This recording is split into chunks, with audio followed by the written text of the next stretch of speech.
Mi esposa me echó de casa después de creer las mentiras de su hijo. 3 semanas después, me preguntó si había reflexionado. Le di los papeles del divorcio y su hijo se enfureció. Estoy en la entrada de mi casa, viendo cómo mi ropa sale volando por la ventana del segundo piso, y todavía no puedo asimilar lo que está pasando. Mi esposa Lauren grita desde arriba. Su rostro refleja una rabia que jamás le había visto, y me ordena que me vaya de su casa. Esta misma mañana estábamos tomando café juntos. Esta misma mañana todo estaba bien. Pero ahora su hijo Jake, de 17 años, está detrás de ella con esta expresión en la cara. Esa expresión no la puedo descifrar del todo, algo entre triunfo y falsa preocupación. Le pone la mano en el hombro como si la consolara. Pero nuestras miradas se cruzan solo un instante y juraría que veo una sonrisa burlona. Permítanme explicarles cómo llegué a este momento tan terrible. Conocí a Lauren hace 4 años en una cafetería donde trabajaba como gerente. Era una viuda hermosa y amable que había perdido a su esposo por cáncer 3 años antes. Jake tenía 13 años entonces, un chico tranquilo que parecía perdido sin su padre. Hola, espectadores, antes de continuar con el video, por favor, suscríbanse al canal y denle a me gusta si quieren ver más historias como esta. Me enamoré perdidamente de Lauren. Salimos durante 8 meses antes de que le propusiera matrimonio, y ella aceptó con lágrimas en los ojos. Les prometí a ella y a Jake que nunca intentaría reemplazar a su padre, pero que siempre estaría ahí para ambos. Los 2 primeros años fueron realmente maravillosos. Jake era distante conmigo, sí, pero lo entendía. Nunca lo presioné, nunca le exigí que me llamara papá ni nada por el estilo. Lo ayudaba con la tarea cuando me lo pedía, lo llevaba en coche a casa de sus amigos, le pagaba el teléfono y la ropa. Compré una casa más grande para que tuviera su propio espacio. Lauren estaba contenta, nosotros estábamos contentos, y yo creía que Jake se estaba adaptando. Pero ahora, mirando hacia atrás, me doy cuenta de cuando todo empezó a cambiar, cuando el veneno empezó a filtrarse. Hace unos 8 o 9 meses, Jake empezó a hacerle comentarios a su madre. A veces los oía al entrar en la habitación, eran cosas que sonaban dulces, pero que tenían un trasfondo. Le decía lo guapa que era, que podría ser modelo, que se merecía a alguien que la tratara como a una reina. Pensaba que solo era un niño halagando a su madre, o que mencionaba a su padre fallecido cada vez que Lauren y yo poníamos algún límite. Decía que su padre le habría dejado hacer lo que quisiera. Al principio, Lauren lo frenaba en seco, diciéndole que parara, que yo era buena con ellos. Pero los comentarios seguían llegando, sutiles y constantes, como el goteo de agua sobre la piedra. Cuestionaba por qué tenían que seguir mis reglas y cómo llamaba a su casa. Intenté hablar con Lauren al respecto, sugiriéndole que Jake podría estar teniendo problemas para adaptarse, pero ella lo descartó como un típico drama adolescente. Pero noté que a veces me miraba de forma diferente, como si me estudiara, buscando algo. Luego, hace unos 4 meses, las cosas se pusieron más raras. Jake se transformaba por completo dependiendo de si su madre estaba o no en la habitación. Cuando Lauren estaba cerca, se reía y bromeaba conmigo, como si fuéramos amigos. Pero en cuanto se iba, su rostro se volvía inexpresivo, completamente neutral, como si yo no existiera. Intentaba entablar conversación con él, sugerirle actividades para hacer juntos, y él solo me respondía con monosílabos. Entonces Lauren volvía y, de repente, él volvía a animarse. Empecé a sentirme como si estuviera imaginando todo. La verdadera explosión comenzó hace 3 meses, cuando Jake me pidió un coche. No cualquier coche, sino un BMW de $35,000 como el de su amigo. Lo senté y le expliqué que era demasiado dinero, que podíamos encontrarle un coche usado fiable por unos $10,000 y que podría buscar un trabajo a tiempo parcial para ayudar con el seguro. Me miró como si le hubiera dado una bofetada, y luego se fue furioso a su habitación, donde pude oírlo llorar. Esa noche, Lauren se mostró gélida, cuestionando si de verdad era necesario negárselo, recordando todo lo que había sufrido y preguntándome si me costaría tanto darle tan solo eso.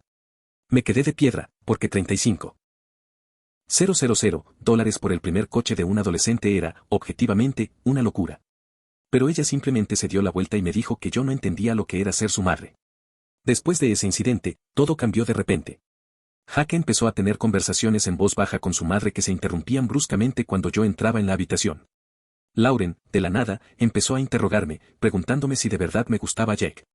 ¿Por qué sentía que yo era diferente cuando ella no estaba? Intenté defenderme, explicándole que siempre era la misma persona, pero ella me preguntaba por qué su hijo mentiría.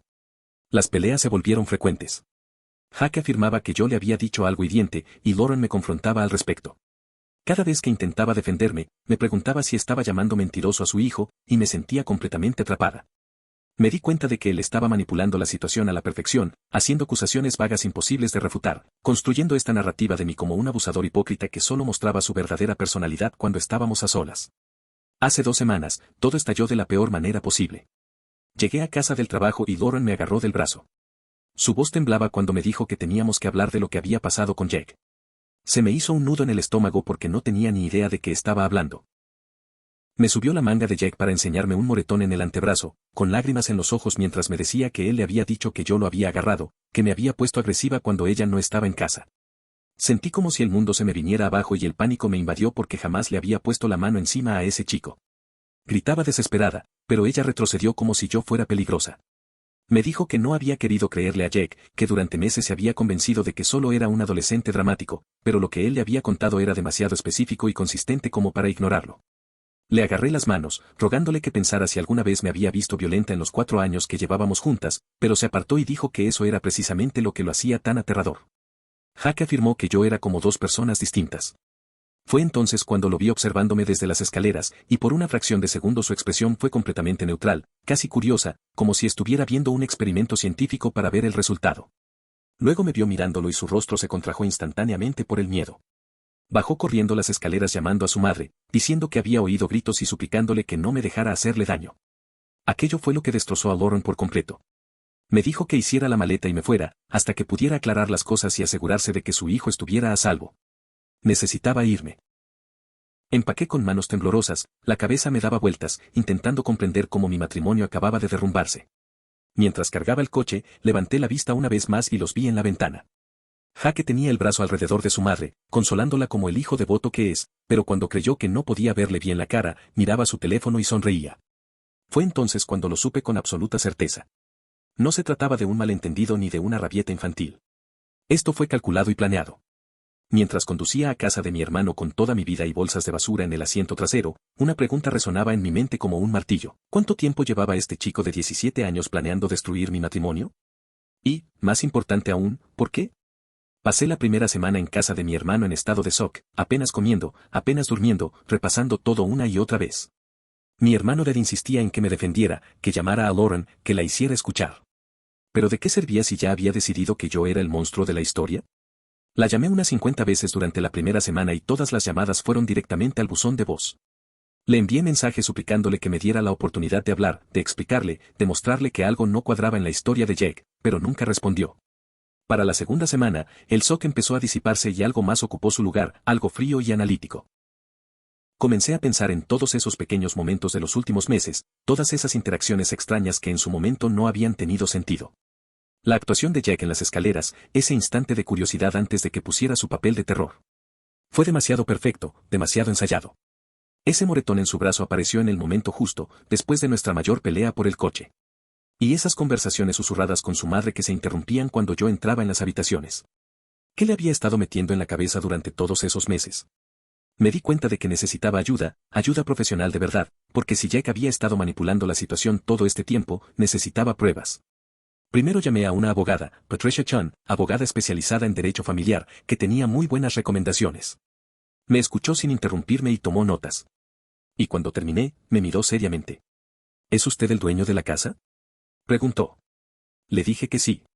La había comprado antes de casarnos con mi propio dinero. Ella asintió y dijo que eso era bueno, que me daba ventaja, pero que debíamos agilizar los trámites del divorcio si eso era lo que yo quería. Le dije que aún no estaba seguro, que una parte de mí todavía esperaba que Lauren entrara en razón. Y me dedicó una sonrisa triste. En mi experiencia, cuando alguien decide creer lo peor de ti sin pruebas, ya ha tomado su decisión, dijo. Eso me dolió mucho, pero sabía que tenía razón. Entonces contraté a un investigador privado, un tipo llamado Marcus, especializado en casos de infidelidad y fraude. Al principio me sentí ridícula, como si estuviera siendo paranoica, pero le conté todo sobre el comportamiento de Jake, la manipulación, las mentiras. Marcus no pareció sorprendido en absoluto. Me dijo que ya había visto casos similares, jóvenes que manipulaban a sus padres durante divorcios o en familias reconstituidas. Los adolescentes pueden ser manipuladores increíblemente sofisticados cuando quieren algo, afirmó. Déjeme revisar primero las finanzas, a ver si hay algún rastro de dinero, porque normalmente lo hay. Marcus tardó menos de una semana en descubrir la primera sorpresa. Nuestra cuenta conjunta, la que Lauren y yo habíamos abierto para los gastos del hogar y los ahorros, llevaba casi 6 meses perdiendo dinero. Un total de $8,000, retirados en cantidades tan pequeñas que no me había dado cuenta mientras trabajaba 60 horas semanales. Los cargos eran por equipos de videojuegos, ropa cara, aparatos electrónicos, pedidos de DoorDash, a veces 2 veces al día. Todo tenía que ver con Jake, pero lo que me heló la sangre fue esto: Lauren tenía que saberlo. Varios de los cargos requerían autorización paterna, y había extractos bancarios que demostraban que había transferido dinero de nuestros ahorros para cubrir los descubiertos que Jack había generado. Me lo había estado ocultando, encubriéndolo, probablemente porque sabía que yo me opondría a ese tipo de gastos superfluos. Marcus también encontró algo más. Sacó nuestro informe crediticio y descubrió que Lauren había solicitado una tarjeta de crédito a su nombre hacía 2 meses, justo cuando la campaña de Jack contra mí se intensificó. La agotó casi de inmediato, gastando otros $4,000, principalmente en cosas para Jack, cuando Marcus me mostró las pruebas. Sentí como si me hubieran dado un puñetazo en el estómago. No se trataba solo de que Jack manipulara a su madre. Lauren también me había estado engañando activamente, anteponiendo a su hijo a nuestro matrimonio y a nuestro futuro económico. Pero la verdadera mina de oro surgió cuando Marcus sugirió que investigáramos las redes sociales y la huella digital de Jack. Tenía un contacto que podía acceder a los mensajes y publicaciones borrados, algo totalmente legal con las herramientas adecuadas. Le di mi aprobación, aunque me parecía una intromisión, porque necesitaba saber la verdad. Lo que descubrimos fue devastador. Mensajes entre Jack y sus amigos, de casi un año de antigüedad, donde hablan de su plan. Mi madre empieza a dudar de él, decía un mensaje: solo hay que insistir un poco más y el viejo se irá. En otra conversación, Jack escribió literalmente su estrategia. Mamá siempre me cree cuando lloro. Es tan fácil. Le contó a su amigo Taylor que también había mensajes sobre el coche, sobre cómo yo era un tacaño que no entendía que Jack se merecía cosas buenas. Pero el peor mensaje, el que lo dejó todo meridianamente claro, fue de hace 3 semanas, justo antes de que todo estallara. Ya casi estaba. Jack había escrito: tengo el moretón listo, se lo voy a enseñar a mamá esta noche. Esto debería ser la gota que colmó el vaso. Él planeó el moretón. Se lastimó a propósito para incriminarme. Marcus también encontró un video, oculto en el almacenamiento en la nube de Jack, probablemente grabado por accidente. En él se veía a Jack en su baño, golpeándose el antebrazo contra el borde del lavabo, haciendo muecas de dolor pero repitiéndolo una y otra vez hasta que se le formó un moretón oscuro. Más vale que esto funcione, murmuró para sí mismo en el video. Me quedé allí sentada, viendo cómo ese chico de 17 años se autodestruía para arruinar mi matrimonio, y sentí náuseas. ¿Por qué alguien haría algo así? ¿Qué había hecho yo para merecer semejante crueldad calculada? Entonces Marcus me mostró la pieza final del rompecabezas: mensajes entre Jack y su mejor amigo sobre su plan para después del divorcio. Una vez que se separen, mamá querrá irse de este pueblo tan aburrido. Jack escribió: venderá la casa y por fin podremos mudarnos a la ciudad donde de verdad pasa todo. Además, sin él cerca, tendrá más dinero para gastar en mí. Todo se reducía a dinero y ubicación. Jack quería una vida diferente, una vida más emocionante en la ciudad a la que se habían mudado sus amigos, y yo era el obstáculo. La casa estaba a mi nombre, así que Lauren no podía venderla mientras estuviéramos casados. Pero si nos divorciábamos, Jack pensaba que ella querría empezar de cero en otro lugar, y él por fin conseguiría lo que quería. Lo tenía todo. El fraude financiero, los mensajes manipuladores, el video donde él me hacía el moretón, todo. Patricia Chino revisó todo y me dijo que era más que suficiente para un divorcio con un acuerdo muy favorable. Pero me advirtió que exponer la manipulación de Jack podría dañar mi relación con Lauren para siempre. Casi me reí, porque ¿qué relación? La mujer me había echado de casa basándose en mentiras, sin siquiera darme la oportunidad de defenderme. Esa noche, 3 semanas después de que me echara, por fin recibí un mensaje de Lauren. Has tenido tiempo de reflexionar sobre tu comportamiento, decía el mensaje. Jack dice que está dispuesto a darte otra oportunidad si le pides disculpas y te comprometes a mejorar. Podemos hablar de tu regreso a casa si realmente has reflexionado sobre lo que hiciste. Me quedé mirando ese mensaje durante un buen rato. No me preguntaba si estaba bien. No se disculpaba por no haber escuchado mi versión. Me exigía que me disculpara con el chico que había orquestado toda esta pesadilla. Le respondí con solo 4 palabras: ven mañana a las 3 de la tarde. Me contestó enseguida. ¿Eso significa que estás dispuesta a arreglar las cosas? No respondí. En cambio, pasé el resto de la noche organizando todas las pruebas en una carpeta, imprimiendo los mensajes, los extractos bancarios, todo. Mañana Lauren iba a saber la verdad sobre su hijo y nuestro matrimonio iba a terminar. No había vuelta atrás. Lauren llegó a la cafetería a las 3 en punto y la observé por la ventana mientras aparcaba. Parecía cansada, más delgada de lo que recordaba, con ojeras que el maquillaje no lograba disimular del todo. Por un instante, sentí un atisbo del amor que le había tenido. Pero entonces recordé las 3 semanas de silencio, las acusaciones, la forma en que había optado por creer lo peor de mí sin cuestionarlo. Caminó hacia la entrada con una expresión en el rostro, entre esperanzada y nerviosa, probablemente esperando que me derrumbara y me disculpara. Elegí esta cafetería a propósito porque era un lugar neutral, un sitio público donde ninguno de los dos tenía ventaja, y quería testigos de lo que estaba a punto de suceder. Ella me vio en una mesa de la esquina, al fondo, y se acercó, sentándose frente a mí con una sonrisa cautelosa. La cafetería estaba lo suficientemente concurrida como para tener privacidad, pero no tan vacía como para estar solos, y me coloqué de manera que pudiera ver el estacionamiento a través de la ventana. Casi de inmediato empezó a hablar de cómo ella y Jack habían estado hablando. De cómo tal vez, si yo estuviera dispuesta a ir a terapia y trabajar en mis problemas de ira, podríamos encontrar una solución. La dejé hablar unos 30 segundos antes de levantar la mano para que se detuviera y deslizar una carpeta grande de manila sobre la mesita. Me miró confundida, luego me miró a mí con preguntas en los ojos. Le dije que lo abriera, con voz monótona e inexpresiva. Dudó un instante, y luego, con manos temblorosas, tomó la carpeta. Lo primero que vio fueron los papeles del divorcio, oficiales y ya firmados por mi abogado. Se puso pálida y me miró con genuina sorpresa, empezando a decir que podíamos solucionarlo. Yo solo le dije que siguiera mirando. Ella hojeó las páginas y yo le lavé la cara mientras veía los extractos bancarios. Las facturas de las tarjetas de crédito, los cargos resaltados que mostraban que Jack había gastado $8,000 de nuestro dinero. Intentó explicarlo, pero la interrumpí y le dije que siguiera. Luego llegó a los mensajes impresos, las conversaciones de Jack con sus amigos donde había detallado toda su estrategia de manipulación. Vi el preciso instante en que leyó las palabras que su hijo había escrito sobre lo fácil que era hacerla creer, como el anciano pronto se iría. Le temblaban las manos y no dejaba de negar con la cabeza, como si pudiera negar lo que tenía delante. Susurró que no podía ser real, que podrían ser falsos.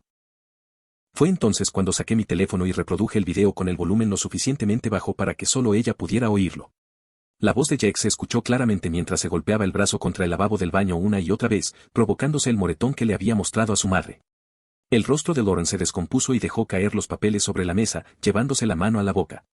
Murmuraba que él le había contado que yo lo había agarrado, que había llorado y que parecía tan asustado.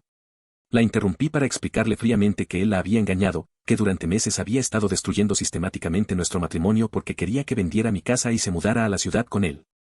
Y todo estaba ahí, en los mensajes. Ahora sollozaba, intentando no hacer ruido en público. Todo su cuerpo temblaba mientras intentaba asimilar que su hijo había orquestado toda aquella pesadilla. Entonces me preguntó por qué no se lo había mostrado, por qué no se lo había contado, y esa pregunta me destrozó. Le dije que lo había intentado, que le había suplicado que hablara conmigo, pero que había preferido creerle a Jack sin pruebas. Sin siquiera escuchar mi versión, me echó de mi propia casa basándose en mentiras. Extendió la mano sobre la mesa, apartándola de la mía, pero la retiré. Con voz desesperada, dijo que estaba protegiendo a su hijo, preguntándome qué se suponía que debía hacer. Se suponía que ibas a ser mi esposa, dije, alzando un poco la voz antes de darme cuenta y recordar dónde estábamos. Se suponía que debías darme el beneficio de la duda después de 4 años de matrimonio. Las palabras que siguieron eran las que había estado reprimiendo durante 3 semanas. Le dije que se suponía que debía hacer preguntas, exigir pruebas, algo, pero no lo hizo porque, en el fondo, ya había elegido a Jack en lugar de a mí. La verdad flotaba en el aire entre nosotros, dolorosa e innegable. Ella había tomado su decisión hacía semanas, quizá incluso meses, cuando el veneno susurrado de Jack empezó a surtir efecto en ella, y yo solo era la víctima colateral. Fue entonces cuando la puerta de la cafetería se abrió de golpe y Jack entró. Había estado esperando en el coche afuera y, al parecer, no soportaba la incertidumbre. Nos vio enseguida y se dirigió furioso a nuestra mesa. Su rostro reflejaba ira, exigiendo saber qué le estaba haciendo a su madre. Entonces vio los papeles esparcidos sobre la mesa y su expresión cambió. Por un instante, vi un miedo real en él antes de que intentara recuperarse y decirle a su madre que todo lo que yo decía era mentira, que intentaba ponerla en su contra. Tomé mi teléfono y giré la pantalla hacia él, mostrándole el video donde se veía cómo se hacía el moretón. Su rostro reflejó una sucesión rápida de emociones, sorpresa, pánico, y finalmente ira. Gritó que yo había hurgado en sus cosas, que no tenía derecho, y la gente en la cafetería empezó a mirarnos. Mantuve la calma y le dije que me acusaría falsamente de abuso, así que tenía todo el derecho. Lauren miraba a su hijo como si nunca lo hubiera visto antes. Su voz se quebró mientras le suplicaba que le dijera que no era real, que él no había hecho eso. Y fue entonces cuando Jack finalmente se sinceró por completo. ¿Y qué si lo hice? Dijo, alzando la voz para llamar la atención. Dijo que ella era infeliz conmigo, que yo era aburrido y tacaño, y que no era su padre. Que deberían haberse ido de ese pueblo estúpido hace un año. Lauren jadeó como si la hubieran golpeado, mirando a su alrededor a los demás clientes que ahora la observaban fijamente. Jaque continuó, aparentemente sin importarle la audiencia, diciendo que había hecho lo que tenía que hacer porque todos sus amigos se habían mudado a la ciudad y él estaba atrapado allí por mi culpa. Le dijo a su madre que se merecía algo mejor que esa vida aburrida, que ambos se lo merecían, y que una vez que se divorciara de mí y vendiera la casa, por fin podrían tener una vida de verdad. Lo interrumpí en voz baja para recordarle que era mi casa y que Lauren no podía venderla. Se puso aún más rojo y empezó a hablar de demandas y de cómo la madre de su amigo se había quedado con la mitad de todo en su divorcio. Fue entonces cuando vi el momento en que Lauren por fin comprendió en que se había convertido su hijo, allí mismo, en medio de una cafetería abarrotada. Ella susurró que él había destruido su matrimonio por dinero, a cambio de un cambio de residencia, que la había hecho creer que su marido la maltrataba para poder mudarse cerca de sus amigos. Jake intentó retractarse, dándose cuenta de repente de que todos los observaban, y tartamudeó que no era así, que solo quería que fueran felices juntos. Fui al grano y les conté a ambos la realidad de su situación. Le expliqué con firmeza, pero con calma, que tenían 30 días para encontrar un lugar donde vivir, tal como se estipulaba en los papeles del divorcio, y que después de ese plazo recuperaría mi casa. Lauren me miró con una profunda tristeza en los ojos y me suplicó tiempo para asimilarlo, para arreglar lo que se había roto, pero yo ya no podía más. Le dije que no había nada que arreglar, que había decidido creer que yo era un monstruo sin pruebas, que había permitido que su hijo la manipulara durante meses sin cuestionarlo ni una sola vez. Aún sabiendo la verdad, me pedía otra oportunidad, pero la dolorosa realidad era que nunca me había dado una primera oportunidad. Se derrumbó por completo, sollozando con las manos en la cara, mientras Jack permanecía allí con los brazos cruzados, desafiante y furioso, aunque todo su plan se había desmoronado. Los observé, a esa madre y a ese hijo que habían destruido mi confianza y mi matrimonio, y no sentí más que un vacío donde antes había amor. Me levanté de la mesa, tomé mi copia de los papeles del divorcio y les dije que me iba. Les repetí que tenían 30 días para desalojar mi casa. Lauren intentó agarrarme del brazo, pero me solté suavemente y caminé hacia la salida. Detrás de mí oía los sollozos de Lauren y a Jack empezando a discutir con ella, alzando la voz de nuevo, probablemente intentando justificar la situación. Salí de la cafetería, me subí al coche y por la ventanilla los vi todavía en la mesa. Lauren, con la cabeza entre las manos, lloraba, mientras Jack gesticulaba con rabia, cegaramente echándome la culpa de todo, aunque la prueba de su manipulación estaba justo delante de ellos. Un mes después, mi abogado me llamó para confirmar que se habían mudado a tiempo. Habían encontrado un pequeño apartamento de 2 habitaciones al otro lado de la ciudad. Nada que ver con la casa que habían dejado atrás. Patricia mencionó que Lauren había intentado obtener una compensación económica, pero que no tenía ningún fundamento legal, ya que la casa había sido saqueada antes del matrimonio y ella había sido cómplice del robo de $8,000. Dave me contó, a través de amigos en común, que Lauren estaba destrozada y apenas podía trabajar. Que Jack le hacía la vida imposible culpándola por no actuar con más rapidez, por no vender la casa de alguna manera y por arruinar su plan. Su relación estaba al borde del colapso, y Jack la trataba con el mismo desprecio manipulador que me había mostrado a mí.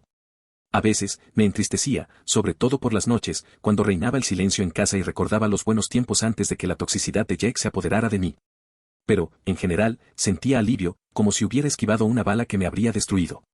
No se puede construir un matrimonio con alguien que no confía en ti, ni se puede amar a alguien que te desechará en cuanto le convenga. Aprendí la lección más dura de mi vida. Una que me costó 4 años de un matrimonio que creía que duraría para siempre. La confianza sin comunicación no es verdadera confianza, es solo fe ciega, y la fe ciega sin pruebas ni preguntas es peligrosa. Jake me había enseñado esa lección de la forma más cruel posible, y ahora tanto él como Lauren vivían con las consecuencias de las mentiras que habían elegido creer y la lealtad que habían elegido mal. ¿Qué opinas de esta historia? Déjame tu comentario, dale a me gusta y no olvides suscribirte para leer más historias reales.